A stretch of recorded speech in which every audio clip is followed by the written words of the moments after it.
JBNN keep you informed. I'm Michelle Jones. Before I get into the news, please remember to like, subscribe, leave a comment, and to share the news with someone today.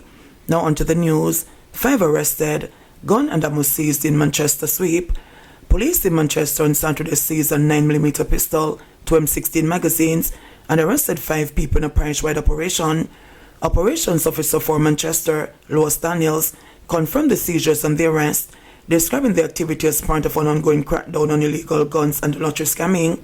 According to police reports, officers on patrol in Greenville around 3:30 a.m. approached a man who appeared to be acting suspiciously. The individual reportedly dropped a 9mm pistol before running from the scene. Despite efforts to pursue him, the suspect escaped.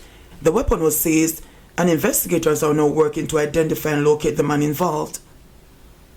About an hour later, police expanded the operation to Scots Pass, Clarendon, and you were covered by Manchester's poorest policing area. During a search at the premises, officers say they found 2 M16 magazines in a bag. No one was detained in relation to the ammunition discovery, and police have not said who they believe the items belong to. While in Scots Pass, officers arrested 4 individuals, including 2 women, during an investigation into lottery scamming. A 5th person was later taken into custody in northern Manchester on similar allegations. Police say 1 detainee has already been charged under the Law Reform, Fraudulent Transaction Special Provisions Act, while the remaining individuals are being questioned as investigations continue. Authorities say the operations will continue as part of wider efforts to target illegal guns and lottery scamming in the division. 60-year-old man dies after 2-vehicle crash in Portmore. A 60-year-old man has died following a 2-vehicle collision along Municipal Boulevard in Portmore, St. Catherine on Saturday. He has been identified as Samuel McCarthy. According to police reports, the incident occurred around 3:15 p.m. when McCarthy was driving a 2008 Honda Civic in the direction of the Silverstone housing scheme. His vehicle collided with a 2021 Toyota Corolla traveling along the same roadway. The impact left both vehicles severely damaged. Multiple people, including McCarthy, sustained serious injuries. McCarthy was taken to the Spanish Town Hospital, where he was admitted for treatment. He later succumbed to his injuries. Investigators from the Portmore Traffic Department are probing the incident to determine what led to the crash. St. Mary South Eastern MP demands answers after detainee dies in police custody. Member of Parliament for St. Mary South Eastern, Christopher Brown, says he is deeply troubled by the death of a detainee being held at the Onotobe police station and is calling for full accountability from the authorities. Police say 34-year-old Geraldo Francis, otherwise called Nagram, was injured in a fight with other inmates on Saturday. He was taken to hospital, where he was later pronounced dead. In a statement, Brown said any loss of life while a person is being held by the state is cause of serious concern and must be investigated thoroughly. He urged authorities to provide the public with clear information about what happened and what steps will be taken in response. This is Christopher Brown, Member of Parliament for St. Mary South East. I am deeply concerned by the reports of a fatal incident involving persons in custody at the Onotobe police station lockup. While I await the full details, any situation in which a life is lost while under state supervision is alarming and must be urgently addressed. What makes this especially troubling is a long-standing issue of overcrowding at the Onotobe lockup, a concern I have raised before. The facility was built to accommodate 12 persons, yet recent information suggests it has been holding close to 5 times that number, with approximately 50 detainees confined in a space meant for far fewer. These conditions are unsafe, unsanitary, and unacceptable. They create an environment where violence is more likely to occur and where neither detainees nor police officers can operate safely or humanely.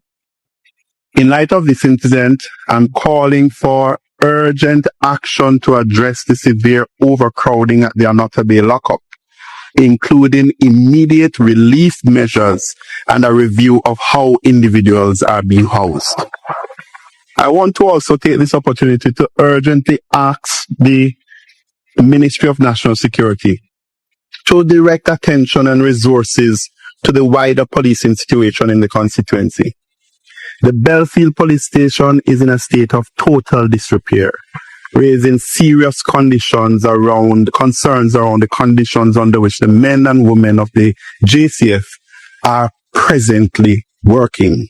Additionally, the Richmond police station, and particularly the lockup, is also in a troubling state, which presents risk both to detainees and to the officers stationed in Richmond.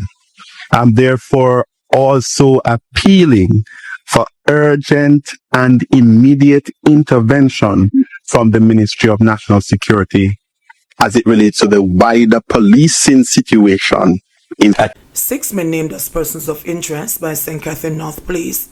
The St. Catherine North Police have listed 6 men from Marchpen and surrounding communities in Spanish Town as persons of interest, as investigators believe they may be able to assist with ongoing investigations in the division.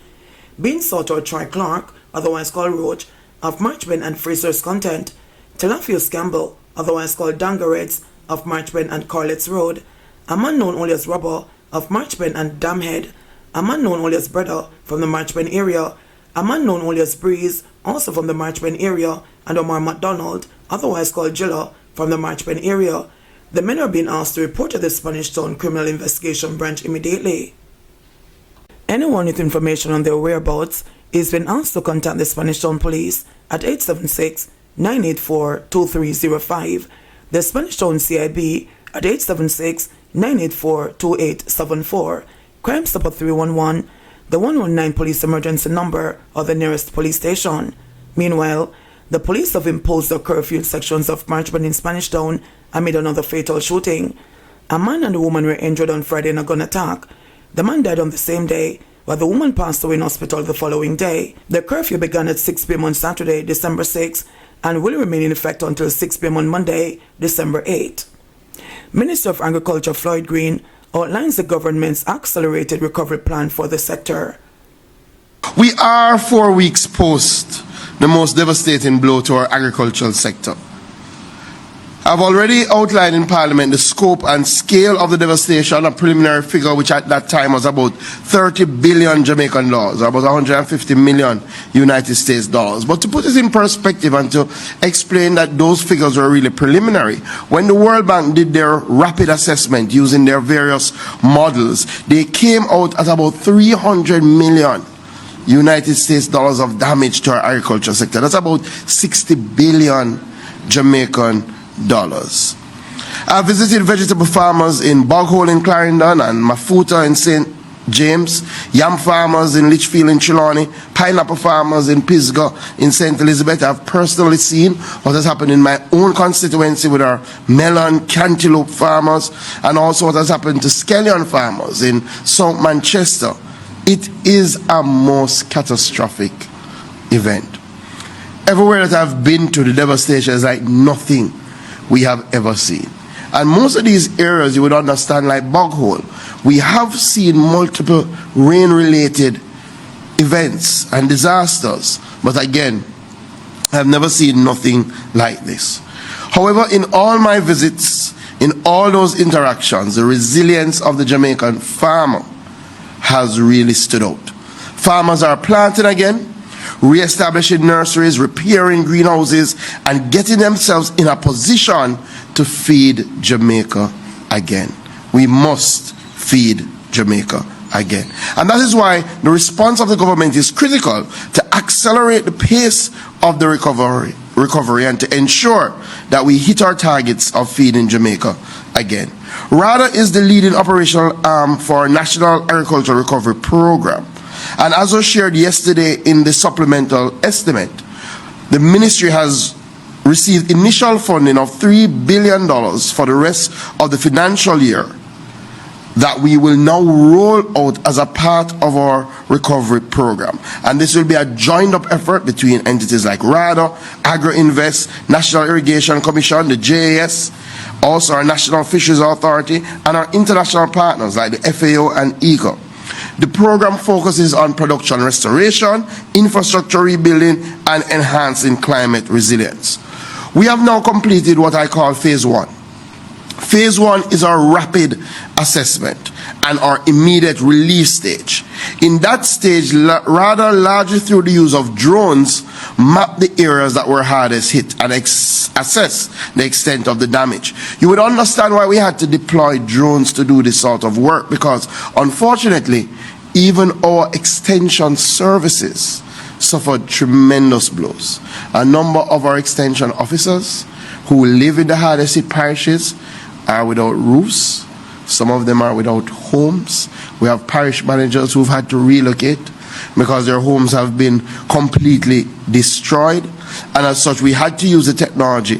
So I understand some farmers in the hardest hit areas may be saying they have not seen a physical extension officer on their farm. And I know they want to see those extension officers, and that will happen. But nonetheless, we have done a rapid assessment. Also, one of the things that we do differently now at the ministry through RADA and our various entities is prepare for the proverbial rainy day. We do know that some disaster is going to beset us, unfortunately. Either we're going to have an extended drought, or we're going to have a lot of rainfall, or a windstorm, something of the sort. So we have been now, over the last few years, ensuring that we have on-hand supplies that we can immediately deploy. So in this first phase, which was over the last 4 weeks, we've already distributed 6,500 packs of seeds, benefiting over 3,000 farmers, 2,000 bags of fertilizers across 8 parishes. We've had engagements in St. Catherine, St. Anne, Portland, St. Andrew, Trelawney. We're scheduled to have another engagement in St. Elizabeth on Friday, as we move to ensure that our farmers can get back out there. We've also started some restoration work in relation to some of our RADA offices. That will, however, take some time. Unfortunately, we do have offices that were completely destroyed in parishes like St. Anne that we will have to take some time to build back. So having gone through the rapid assessment and provided that initial support, we're now going into phase 2 of our recovery, which is really about intensifying our interventions over the next 6 months. Already, we have procured over 7,000 packs of seed, approximate value of $50 million, and we are distributing as we speak to the parishes. We're already in an additional stage of procurement for another $70 million worth of seeds. We have approximately 5,000 bags of American fertilizer, which we're distributing again as we speak, and I want to pause to thank the government of Morocco for their kind support. This was pre-Hurricane Melissa. This is not a Melissa gift. But we decided to hold on to it until the end of the hurricane season, just in case we needed to rapidly deploy it, and that's what we're doing now. We will be also purchasing about $50 million worth of fertilizer, specifically formulated for yam farmers. We saw about 70% damage to our yam crop. So we're looking at special lines, 14-28-14, 11-22-22, and sulfate of ammonia.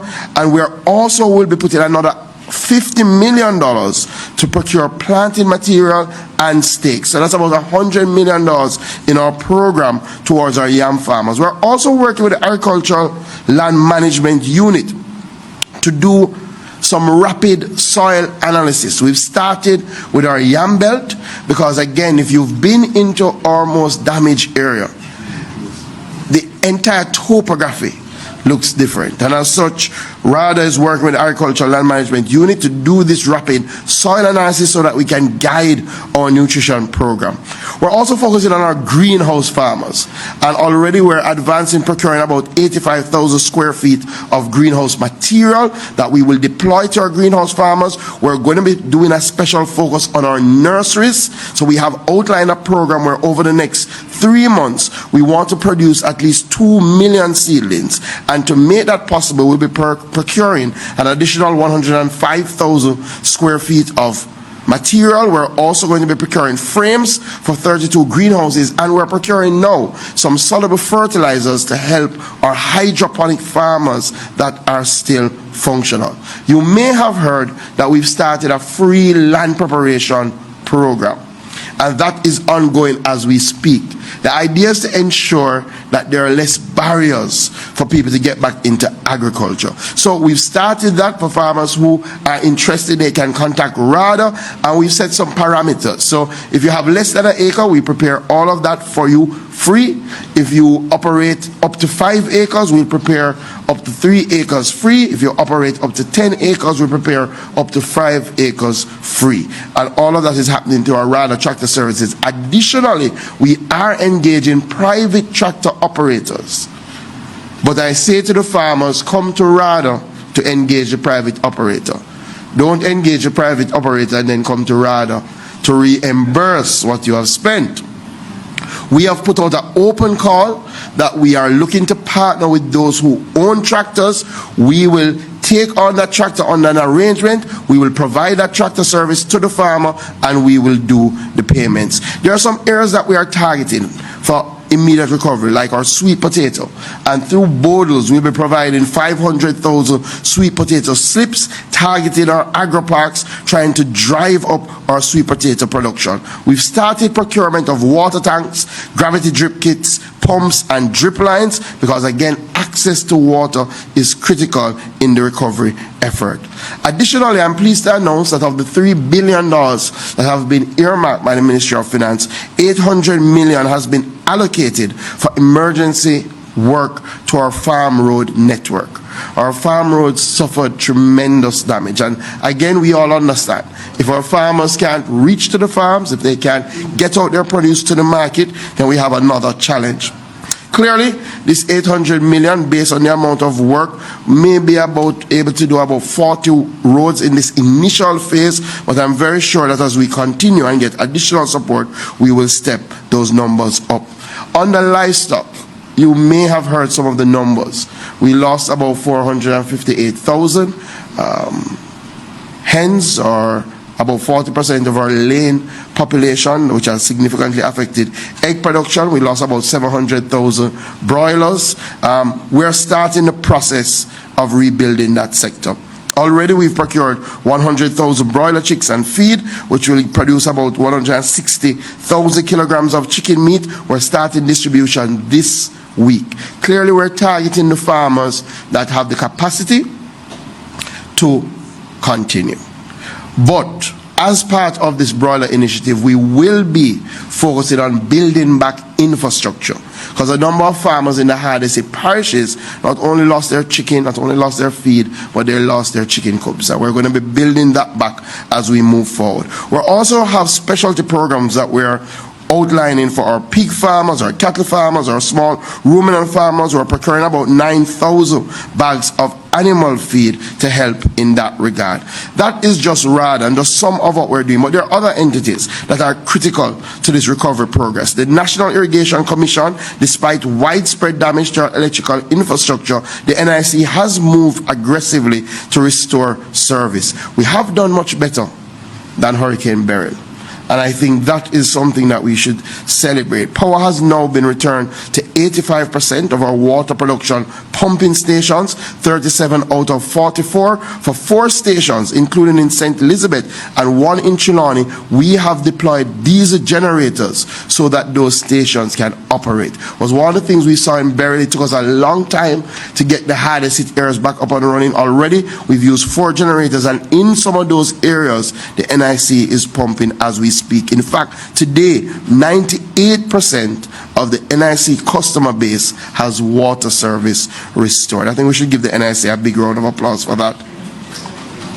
The NIC is also operating 12 water filling stations, and one of the things that we have been doing is to provide social water in some of the hardest hit areas. 2.3 million gallons of free water has been provided, supported 1,836 persons across 45 communities in Trelawney, Hanover, and St. Elizabeth. We're also focused on our canal cleaning. You can imagine that we have a lot of debris in our canals from Hurricane Melissa. 20% of the canal cleaning has already been completed, and we're moving on that restoration activity.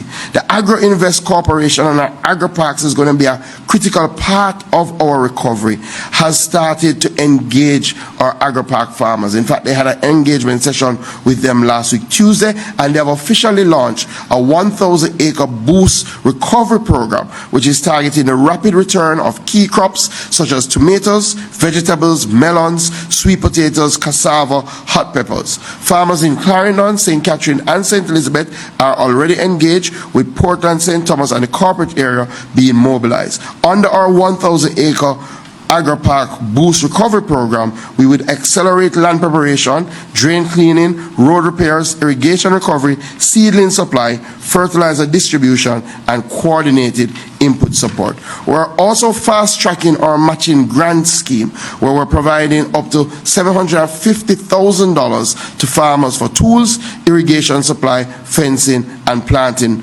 material.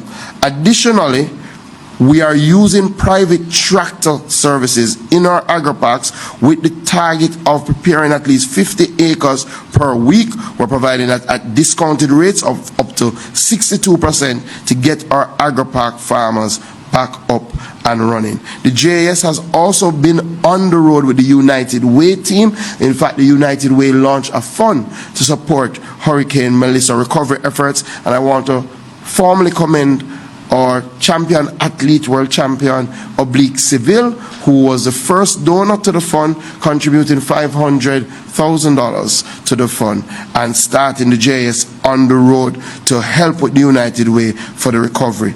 Our fisheries sector, again, tremendous blow. Over 3,000 boats that have been damaged. Almost all our fishing beaches on the south coast have been tremendously impacted. Almost all our fishers lost most of their fishing wire and their pots. And as such, we have already started our immediate relief. We've already distributed over 900 rolls of wire valued at $19 million to fishers across 20 beaches. We're now emergency procuring 2,000 rolls of wire, and we will start that distribution next week. We've purchased 10 2,500-gallon tanks to be positioned at some of our fishing beaches to help our fishers and also those who trade in fish to treat with post-harvest and personal hygiene. We think that's very, very important. We're also going to be embarking on a program to distribute ice to some of our fishing beaches so that our fishers can get up and running. You know, across these beaches, a number of our fuel stations still do not have electricity, and that's why we have dispatched generators so that they can operate, and generators have been dispatched to Alligator Pond and Great Bay, and those stations are now operating. The White House fuel station, we've done some cleaning work,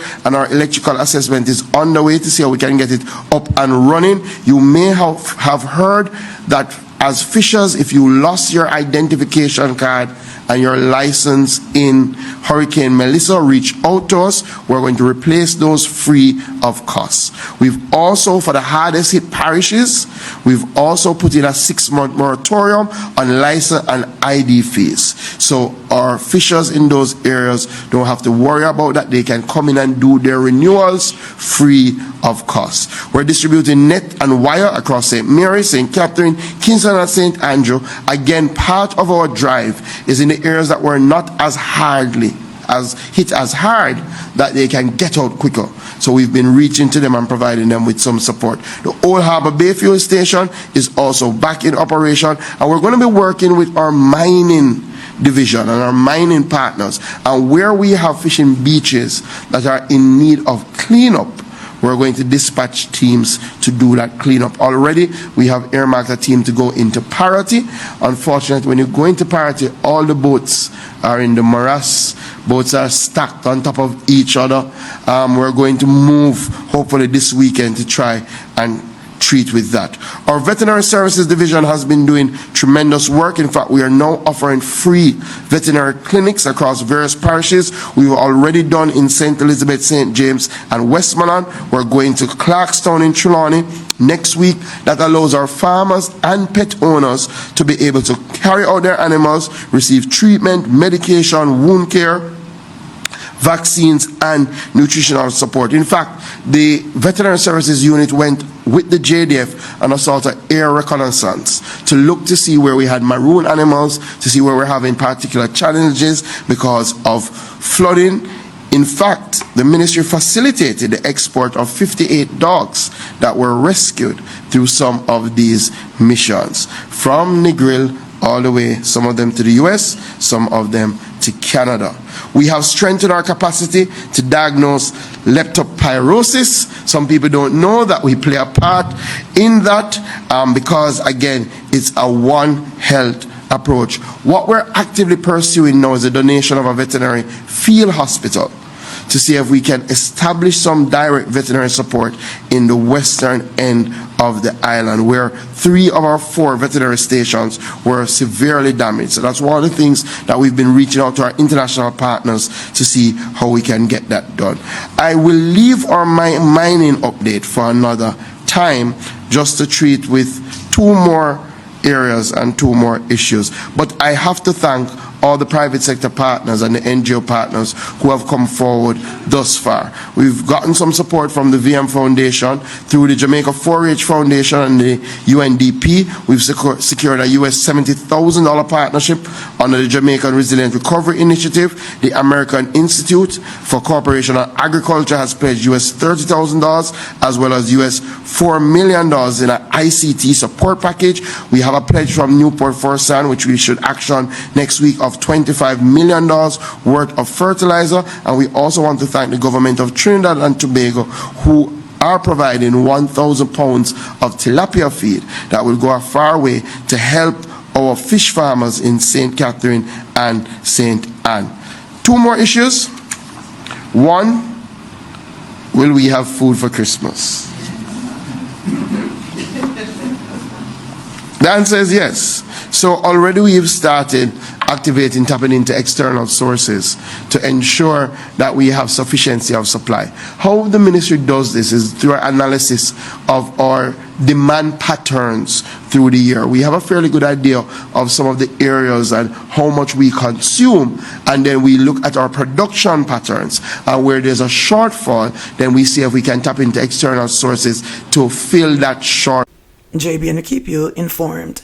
Please remember to subscribe, like, share, leave us a comment, and click the notification bell to receive our daily news items.